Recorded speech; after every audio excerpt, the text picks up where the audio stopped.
மனுஷனுக்கு ஒரு சின்ன ஏக்கம் எல்லாருக்குமே உண்டு. சின்ன குழந்தையிலிருந்து நம்மள மாதிரி ஆட்கள், நமக்கு பெரியவங்க எல்லாருக்குமே உண்டு. என்னன்னா அங்கீகாரம்.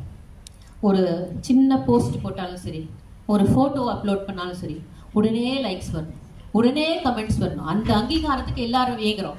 இல்லைன்னா எவ்வளோ பெரிய நம்ம சாதனை செய்திருந்தாலும் அந்த லைக்ஸும் கமெண்ட்ஸும் வராதப்ப அது ஒண்ணுமே இல்லை அப்படிங்கிற ஒரு சோர்வு வருது இல்ல. அந்த சோர்வை தீர்ப்பதற்கும் ஒரு மனிதரை அவர் உதாரணமாக காட்டினார். யாராக இருக்க முடியும்? மகாகவி பாரதியார். அவரை தவிர யாரை காட்ட முடியும்? பாட்டை கேட்டு பரவசப்பட்டு கை தட்டுவோரை காணா நாளில், பாட்டை கேட்டு பரவசப்பட்டு கை தட்டுவோரை காணா நாளில் தோன்றிய உணர்ச்சியை சுடராய் வடித்து பிற்காலத்து பிள்ளைகளுக்கு வைத்தான். பிற்காலத்து பிள்ளைகளுக்கு வைத்தான். கும்பிடுவோர் இன்றி கோயில் கட்டினான், கும்பிட இந்நாள் கூட்டம் திரண்டது. கும்பிடுவோர் இன்றி கோவில் கட்டினான், கும்பிட இந்நாள் கூட்டம் திரண்டது.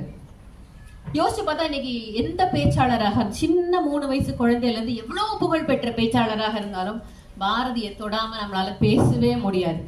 ஆனா பாரதி இதை எல்லாம் மனதில் வைத்து நம்மளை பத்தி பேசணும்னு நினைச்சு பண்ணல.